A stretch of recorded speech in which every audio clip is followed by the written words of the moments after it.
Olá, sejam bem-vindos a mais uma edição do São Lucas 24 Horas. O acidente vascular cerebral, mais conhecido como AVC, é uma das principais causas de morte e incapacidade no Brasil e no mundo. Diante dessa realidade, o São Lucas Hospital Center estruturou um protocolo de atendimento ágil, integrado e altamente especializado para garantir o tratamento e o diagnóstico precoce desta doença.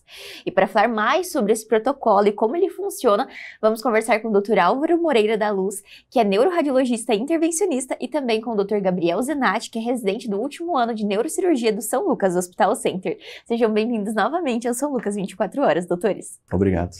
E hoje nós vamos falar então sobre o protocolo de AVC, mas antes de entrar mais a fundo sobre esse assunto, eu gostaria que o Dr. Álvaro começasse explicando pra gente, doutor, o que é o AVC. Então relembre um pouquinho mais. Sim.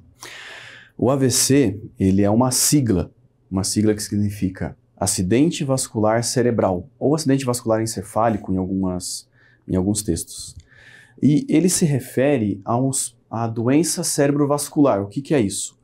Ele é o entupimento de uma artéria cerebral ou o sangramento dela, também pode se enquadrar como um AVC hemorrágico, né? Então é uma doença muito comum, e que pela relevância que ela tem e pela constância, pelo fato que ela muitas vezes é uma causa comum de procura ao pronto-socorro, foi criado esse protocolo para que a gente pudesse ter um melhor atendimento a esses pacientes. Certo. E aí pensando, o doutor explicou pra gente o que é, mas doutor Gabriel, fala um pouquinho sobre a questão dos sintomas, porque ele aparece também os sintomas visíveis, né, de quando a pessoa está tendo um AVC. Explica um pouquinho pra gente também sobre isso. Os sintomas de qualquer AVC, né, seja um AVC isquêmico, como o Dr. Álvaro explicou, né, um entupimento de um determinado vaso, ou o AVC hemorrágico, quando há um sangramento, ele geralmente se manifesta como um déficit neurológico agudo. E quando a gente fala de déficit neurológico agudo, a gente tem uma ampla gama de sintomas. Pode ser uma pessoa que perdeu a força no braço, outra que perdeu a força na perna, uma tontura que começou subitamente, uma alteração de equilíbrio, alteração visual. Então, qualquer alteração neurológica que começou de uma hora para outra, subitamente, ela pode ser encarada, até que se prove o contrário, como um possível acidente vascular cerebral. E daí depende, obviamente, da clínica do paciente, dos exames e, inclusive, do nosso próprio protocolo para a gente chegar a uma conclusão, se isso aí foi um sangramento, se foi uma isquemia, ou, às vezes, um diagnóstico diferencial, até que pode não ser AVC. É importante ressaltar isso mesmo, que o AVC, ele pode se parecer com outras doenças, né? Nem toda perda de força é um AVC, né? Nem toda dor de cabeça é um AVC, mas pode ser. Por isso que é importante você ter um protocolo, você investigar esse paciente, né? E principalmente é importante o paciente procurar o hospital quando tiver algum desses sintomas. O doutor comentou sobre a questão de ter bastante pacientes, então tem uma prevalência de casos de AVC aqui na nossa região. E, doutor, ela tem uma idade média que acontece geralmente? Como que funciona também essa avaliação de perfil de paciente que acaba chegando no hospital? Sim. O AVC, ele pode acontecer em qualquer idade. Quando você atende os pacientes, até mesmo crianças, é claro que é muito mais raro. Mas o AVC ele começa a ter uma predominância maior, começa a ter uma frequência, ele é mais comum com o passar da idade. Então, principalmente a partir dos 40 anos é que você vê que o número do AVC começa a aumentar em relação à população. E tem relação entre homens e mulheres, doutor? Vocês percebem que chegam mais homens? Porque assim, a gente vê que no infarto tem quando a gente fala, né, desses tipos de situações graves, acontece mais em homem ou em mulher, ou no caso do AVC é igual, assim, no dia a dia? Em geral, ele pode acometer qualquer pessoa que tenha os fatores de risco cardiovascular bem estabelecidos, né? Como o infarto, né? O AVC é a principal causa de morbimortalidade do mundo, hoje em dia, né? Então, a pessoa que fumou a vida inteira, a pessoa que teve uma pressão alta descontrolada, o diabético que não sabia e foi descobrir só depois de mais idoso, ele acaba agregando o risco para ter um AVC. No caso em específico do AVC hemorrágico, né, pela ruptura de aneurisma, as mulheres elas são mais predominantes na nossa prática. Mas os pacientes, tanto homens quanto mulheres, que têm fatores de risco, têm uma história familiar, uma história genética, eles estão sujeitos a ter um AVC isquêmico também. Entendi. Então é importante a gente esclarecer isso, né? Que qualquer pessoa pode estar suscetível, ainda mais tendo esses fatores de risco. E falando justamente sobre os fatores, doutor, o doutor comentou sobre alguns que são prevalentes, mas a pessoa ela pode ter mais de um AVC, então o paciente teve uma vez, ele pode ter novamente, ou é algo que não está suscetível depois? Não, isso, a pessoa que tem o AVC, ela tem um risco maior do que a população em geral de ter um novo evento. Então, por isso que é muito importante, quando a pessoa sofre um AVC, ele controlar muito bem as doenças que ele tinha anteriormente, né? O Dr. Gabriel já citou, mas se ele tinha um diabetes, se ele tem diabetes, ele precisa controlar muito bem esse diabetes. Se ele tem a pressão alta, né? Controlar muito bem a pressão alta. Se ele fuma, para de fumar no outro dia. Ele precisa controlar isso muito bem, porque pelo fato dele já ter sofrido um AVC, ele tem um risco maior de sofrer. Outro, né? E se ele não controla essas doenças, o risco aumenta ainda mais. E acaba cada vez mais ali na beiradinha para acontecer de novo. Sim. E, doutor, falando sobre a questão, então, tipo, o paciente teve uma vez, ou então ele é suscetível para ter, e uma coisa do AVC que é muito falado e que a gente vê é a questão dos sintomas e os efeitos colaterais depois, né? Então, às vezes a gente conhece alguém que teve, mas todo paciente ele vai ter uma perda, um efeito colateral depois, né? Os sintomas, sequelas, desculpa. Ou não, isso varia muito do tipo do AVC. Eu acho que a grande X da questão é a gente conseguir passar para frente a ideia de chegar o mais breve possível no hospital para a gente evitar essas sequelas, né? O paciente que teve um déficit focal, um déficit neurológico ali, perdeu a força no braço, por exemplo, ele pode ser reperfundido, né? Se ele chegar a um determinado tempo no hospital, especificamente 4h30, a gente consegue ter alguns tipos de remédio, e em AVCs um pouco maiores a gente consegue também fazer a terapia endovascular, tentando minimizar esses efeitos, essas sequelas neurológicas, né? Mas é muito individualizada essa resposta, né? Cada tipo de AVC pode gerar um tipo de sequela, às vezes algumas sequelas imperceptíveis fisicamente, né? Às vezes é fácil identificar alguém que teve uma perda de força de um lado do corpo e fica com aquele lado mais paralisado. Mas uma alteração de personalidade, às vezes fica meio por baixo dos panos, uma síndrome demencial ao longo do tempo, a pessoa pode desenvolver como se fosse um Alzheimer, né? Por aquele cérebro que está constantemente sendo agredido. Então, via de regra, o cérebro que sofreu um AVC, ele pode sim gerar a sequela determinada da anatomia da região. E quando a gente fala na sequela, né, quando você sofre um AVC, principalmente a gente está falando, o mais comum é o AVC isquêmico, né? Em torno aí de 70% dos casos de AVC são de AVCs isquêmicos. Aquele cérebro ele para de receber sangue. Ele vai parar de receber sangue numa quantidade maior ou menor, dependendo do tamanho do AVC que o paciente está sofrendo, mas ele vai parar de receber sangue. Com aproximadamente 5 minutos, aquele neurônio, o neurônio é a célula principal do cérebro. O neurônio é o que faz a gente pensar, que faz a gente ter movimento. Aquele neurônio começa a morrer. E aquilo não volta. Por isso que diferente de outras partes do corpo, que se regeneram, se sofre um corte na pele, a sua pele se regenera. O cérebro não tem disso. A gente nasce com uma quantidade de neurônios, eles se multiplicam até uma idade bem jovem do nosso cérebro, mas e a partir já na vida adulta já não há essa proliferação, essa replicação, né? Ele não se regenera. Por isso que quando a gente fala em AVC, o tempo é tão importante. Por quê? Porque a gente sabe que o tempo está diretamente ligado à sequela. Quanto mais rápido o doente é atendido, quanto mais cedo a gente consegue devolver sangue para aquele cérebro, menos neurônios vão morrer. Então, essa é que é a grande importância. Se menos neurônios morrem, você tem uma sequela menor. Por isso que é até comum o paciente demora para chegar, a equipe médica olha, analisa o caso e fala assim, olha, infelizmente não tem mais muito o que a gente fazer, porque já passou tempo demais, né, para esse paciente ser atendido.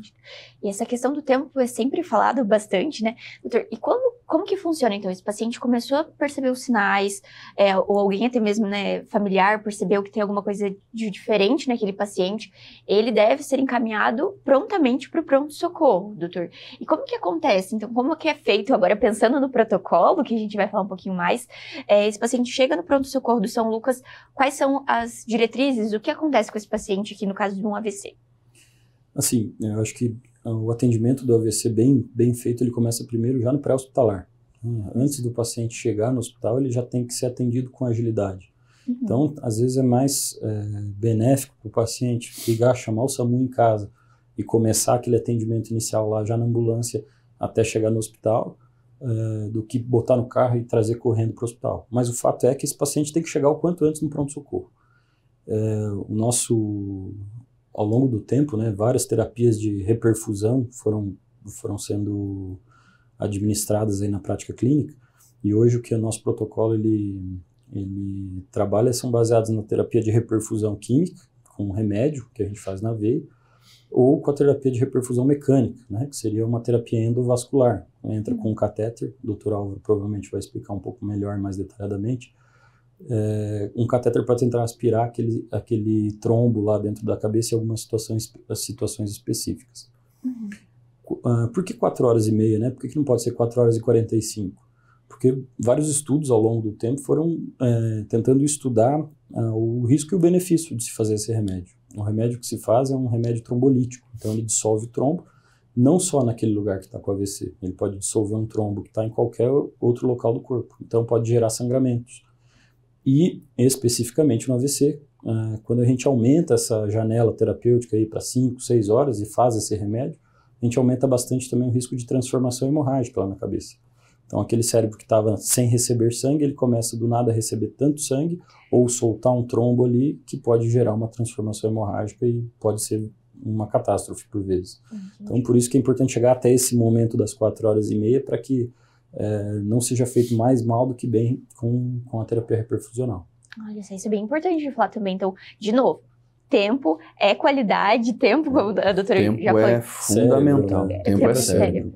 E, doutor, falando um pouquinho mais sobre o protocolo, então, doutor, como que foi feito, como que foi estabelecido, o que é esse protocolo, então, de AVC hoje que tem no São Lucas? O protocolo, a ideia é que todo paciente que chegue, ele vai ser atendido da melhor maneira possível, com todos os recursos disponíveis do hospital. No São Lucas, a gente tem a disponibilidade de todas as terapias. E qual que é a importância do protocolo? Principalmente é que um paciente que possa ser tratado, que ele não deixe de ser tratado, né? Que é toda a equipe, desde quem abre a ficha do paciente no pronto-socorro, que tem essa ideia, né, de que o hospital pode oferecer esse tratamento, né? Bacana. E que ele seja feito de uma maneira rápida, né? Da maneira mais rápida possível. Que quem está fazendo atendimento no pronto-socorro, quem está fazendo o exame de imagem do paciente no centro de imagens, quem está fazendo o atendimento médico dele, todas essas pessoas estejam pensando em sintonia. Essa é a ideia do protocolo. Que elas saibam a importância de que esses passos, né, que foram pré-determinados, eles sejam seguidos para o paciente ter um melhor resultado no final do tratamento. Né? Que bacana. Então, esse paciente, qualquer paciente que chegar, ele vai passar por esse protocolo, no caso do AVC, doutor, ou não? Como que é? Tem critérios para a questão do AVC? Sim, a gente estabelece os critérios, né? Se o paciente apresenta um déficit neurológico agudo, se ele apresenta uma perda de força, uma alteração na fala, algo que suspeite que aquilo possa ser um AVC. Pode ser um AVC? Pode. Vamos investigar como se fosse um AVC, vamos excluir outras causas que possam parecer um AVC. Você confirmou isso, toda uma cadeia é iniciada para que o paciente seja tratado. Entendi. E aí, quando falo dos tratamentos, são essas duas possibilidades que o Dr. Gabriel havia citado, a questão de medicamento e a questão endovascular, certo? Sim. Seria nesse sentido. Sim. Então, o paciente, quando chegou no pronto-socorro, a equipe toda, então, já está alinhada, doutor. Acho que é isso bem bacana de falar, que desde o começo esse paciente já vai ser assistido, então, desde a equipe de enfermagem, toda a equipe multidisciplinar também, está por dentro desse protocolo para que esse paciente seja o melhor conduzido, isso. Sim, exatamente. E, doutor, falando sobre a questão, o doutor Gabriel explicou um pouquinho sobre como funciona o tratamento com o medicamento na parte da endovascular. Então, quando o paciente ele chegou, não passou desse tempo, ele vai ser comunicado ou também tem um tempo para o tratamento endovascular? Como que funciona essa dinâmica, doutores? A dinâmica é assim, eles são tratamentos que podem ser concomitantes, podem ocorrer ao mesmo tempo. Né? Que bacana. Sim. Ou, em alguns casos, você exclui um tratamento ou outro. Certo. Basicamente, funciona assim.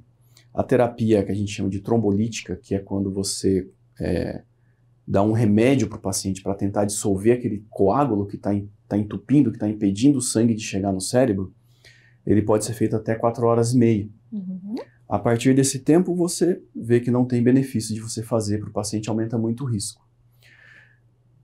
Mesmo que ele chegue nesse tempo e que ele receba o trombolítico, se ele tem uma oclusão de um grande vaso cerebral, ele pode ser encaminhado para hemodinâmica para desobstruir esse vaso, mesmo que ele tenha recebido o remédio.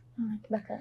Se ele não recebeu o remédio, chegou aqui depois de 4 horas e meia, ou tem algum outro fator que impede que esse medicamento seja feito, ele também pode ser encaminhado para a hemodinâmica, para o processo de cateterismo cerebral, de trombectomia mecânica, para que esse vaso seja aberto, seja reperfundido, né? Certo. Então, não só a questão do tempo, mas outras questões, por exemplo, se o paciente usa um anticoagulante, ele não pode já tomar, ele já faz uso do medicamento anticoagulante, ele recebe um medicamento que é mais potente ainda do que um anticoagulante, então o risco dele sangrar é muito grande.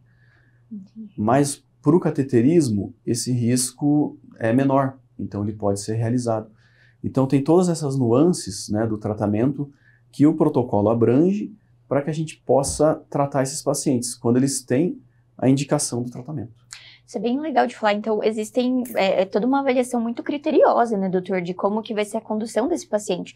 E, doutor, por exemplo, a questão do tempo é relevante e a questão das outras doenças também, que esse paciente também vai definir esse tratamento, doutor? Como que funciona também para vocês? Esse paciente chegou já ali no pronto-socorro, reacionado à equipe da neuro, como que vocês definem qual que é a melhor prática para esse paciente? Precisa também desse histórico, muitas vezes, e agilidade para que o que é que vai ser feito, né?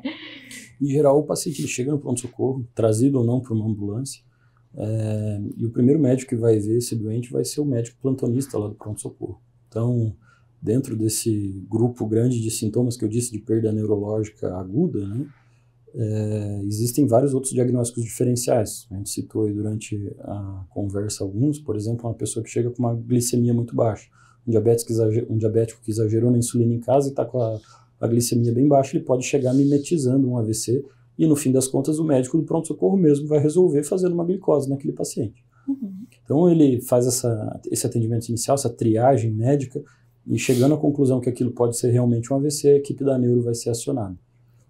A equipe da neuro ela vai tentar guiar, nesse momento, o exame de escolha para o paciente, né? Em geral, os pacientes vão ser submetidos a uma angiotomografia, tanto do pescoço quanto da cabeça, para ir atrás dessa oclusão de grandes vasos, né, que o Dr. Álvaro citou, que vai possibilitar que esse paciente seja submetido depois, por exemplo, a uma trombectomia, se ele for elegível. Uhum. Passando disso, a gente vai encaminhar o paciente para a UTI, e a partir de lá a gente vai decidir se o paciente é apto ou não para realizar a trombólise intravenosa. E num segundo momento, se for o caso, e o paciente for elegível, ele vai então para o hemodinâmico fazer a trombectomia. Isso existe por quê? Porque o trombolítico, ele é um remédio que dissolve um coágulo. Uhum. De uma maneira bem grosseira, como se o coágulo fosse um monte de sujeira que está ali dentro da artéria. E o trombolítico, digamos assim, é um detergente, um sabão que vai tentar tirar aquilo. Quanto maior for a sujeira, menos eficiente esse sabão vai ser para tirar. Se a sujeira for pequena, ele vai conseguir varrer com uma eficiência maior. Então, quando a gente citou o termo oclusão de grande vaso, é isso. Quando o entupimento da artéria cerebral é muito grande, esse trombolítico, esse sabão, ele não consegue limpar bem aquela artéria. Suficiente. Ele não consegue empurrar aquilo para frente. Você precisa ir lá e trazer isso de uma maneira mecânica, por isso que o procedimento se chama trombectomia mecânica. Entendi. A maioria dos AVCs não é de oclusão de grande vaso. Se eu pego a totalidade dos AVCs, não são todos que têm esse grande vaso ocluído. Só que quando você tem esse grande vaso ocluído, é o pior AVC que existe. É o AVC catastrófico, aquele que deixa o paciente com uma sequela muito grande. E que muitas vezes o tratamento medicamentoso, né, pelo trombolítico, não é efetivo. Não é o suficiente. Não é suficiente. Então, para esses pacientes, que eles são os principais candidatos à trombectomia mecânica. Entendi. Assim como em raras situações, existem AVCs que são graves e que não são de oclusão de grande vaso, que você trata com o trombolítico e você faz todos os exames, a angiotomografia principalmente, ou angiorressonância, e verifica, olha, não, os grandes vasos cerebrais estão bons, ele não é um candidato para a trombectomia mecânica, né? O importante mesmo do protocolo é que esses pacientes que têm a sua oclusão de grande vaso, que eles não deixem de ser tratados, né? Isso é bem importante. O doutor comentou sobre a questão de encaminhar esse paciente para UTI. Em média, quanto tempo dura esse tratamento da AVC também, né? Esse paciente, então, do momento que ele entrou dentro do hospital, quanto tempo ele continua assistido pela equipe? O que vai ser feito depois também com esse paciente? Envolve uma atenção muito grande de diversas especialidades. Então, tem toda a questão da neuro, mas também esse paciente que vai para UTI tem acompanhamento dos médicos intensivistas, da equipe também do setor. Como que funciona também essa dinâmica desse paciente no momento em que ele entra até o momento em que ele pode ir para casa e retornar à vida, doutor? Acho que é muito variável de onde foi esse AVC, qual território vascular que pegou, a condição clínica do paciente. É uma análise bem individualizada. Mas, em geral, um paciente que é submetido a trombólise, ele pelo menos uns 2, 3 dias vai ficar internado no hospital, jogando bem baixo. Porque, além do tratamento da fase aguda, é importante também a gente prevenir novos eventos depois, né? Então, o tratamento de agora, de tratar o AVC, se faz com o trombolítico e com a trombectomia mecânica.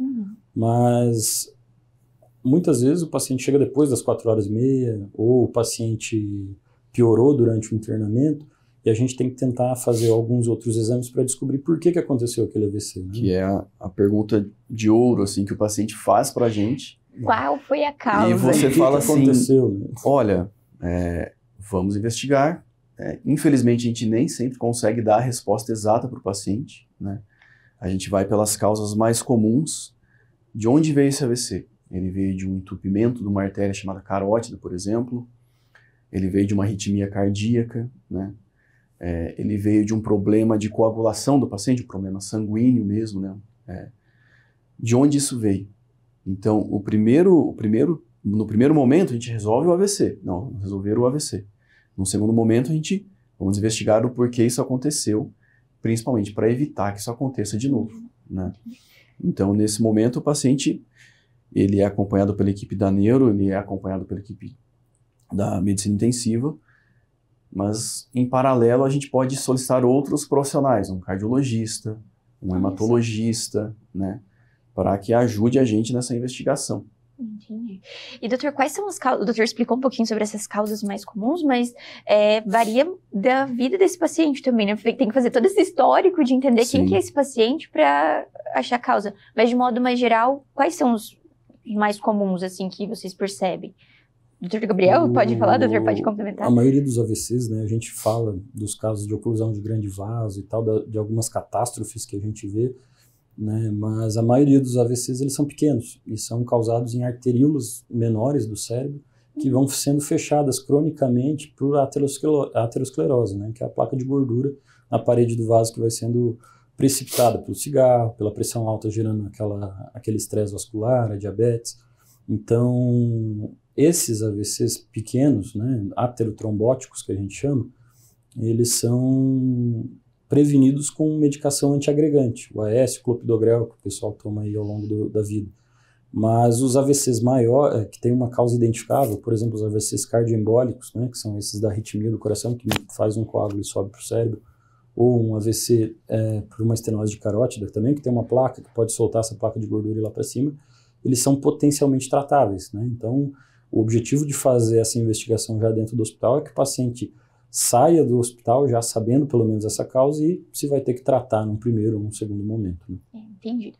E, doutor, falando sobre a questão dessa investigação, como que ela é feita? É feita através de exames, de procedimentos? Como que funciona também tratou o AVC ali no momento e vamos tentar identificar o que acontece com esse paciente? Ele é submetido a algum procedimento? Como que funciona?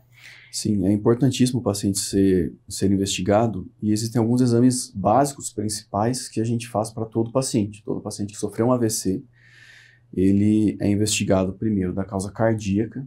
A gente, no pronto-socorro, um eletrocardiograma já traz muita informação. Olha só. Se, por exemplo, ele tem uma arritmia cardíaca, se ele tem algum bloqueio, né, de algum ramo intracraniano, se ele tem principalmente uma doença chamada fibrilação atrial, né? E você identifica no pronto-socorro, isso aí já te dá um alerta. Fala assim, bom, provavelmente essa é a causa do AVC do paciente, foi uma causa cardíaca, né? Posteriormente, um outro exame que é realizado é o ecocardiograma, em que você faz um ultrassom do coração e avalia a estrutura desse coração. E é interessante que o próprio operador, às vezes, já te fala, a estrutura desse coração tá bom, mas ele não tá batendo no ritmo que ele vê na hora no ultrassom. E você pensa assim, bom, então, mais um ponto que talvez seja uma arritmia que causou esse AVC no paciente. Um outro exame que você pode fazer é o Doppler transcraniano, para investigar se existe algum defeito do coração que causa alguma comunicação que possa levar algum coágulo para o cérebro. Então, o Doppler transcraniano pode ser realizado também como uma investigação da causa do AVC. E um outro exame é o exame para verificar se existe algum entupimento, principalmente nas artérias carótidas, que são as artérias que levam sangue para o cérebro, e as vertebrais, como uma causa desse AVC. Isso pode ser visto tanto por ultrassom quanto por tomografia. Mas são os exames básicos que todo paciente que sofre um AVC precisa ser submetido, de imagem, né? Exames do coração, exames das carótidas e vertebrais, e também os exames de sangue, para verificar se ele está, por exemplo, um diabético que sabe que é diabético, ou às vezes um paciente que nem sabe que é, se ele está tendo um bom nível de açúcar no sangue, né? O colesterol também a gente verifica, se ele está com colesterol muito alto, se o colesterol está normalizado, se o colesterol que está alto é o LDL, é o HDL, tudo isso é investigado para tentar dar uma causa do porquê aquilo aconteceu. E esse paciente, então, a gente viu que são multifunções, multi-avaliações. O AVC, ele é muitas vezes o reflexo de várias outras doenças. Era esse o ponto, né? Que esse paciente depois, então, ele não vai fazer uma avaliação somente com o neurologista, com o neurocirurgião. Ele vai continuar um acompanhamento com diversas outras especialidades e a longo prazo também, né, doutor? Uma vez que ele teve o AVC, ele precisa ser acompanhado de tempos em tempos para que não aconteça novamente. Sim, né? Porque, por exemplo, uma glicemia no sangue, ela pode levar algum tempo, assim, algumas semanas para ser corrigida. O colesterol da mesma forma. Então é importante também que esse paciente entenda que o tratamento é contínuo, não é somente ali no hospital, é depois também. E o AVC é algo que causa muita comoção e até mesmo medo na população, né? Porque, como o doutor disse, às vezes a pessoa tá bem, ele não sabe que tem nada e de repente começa a apresentar esses sintomas. E acho que é importante essa conscientização da população sobre os sintomas e sobre, de novo, o tempo que é primordial no tratamento, né, doutores? Então, mais uma vez, antes da gente encerrar a nossa conversa, acho que esclareceu bastante essas dúvidas, é que doutores deixem, então, esse recado, se acaso o paciente tem alguns sintomas, e que o São Lucas tem também esse protocolo agora para atender. Ele já atendia, mas 24 horas também nesse sentido, para melhor atender os pacientes em caso de sintomas. O doutor pode falar e o doutor Gabriel pode complementar também. Sim.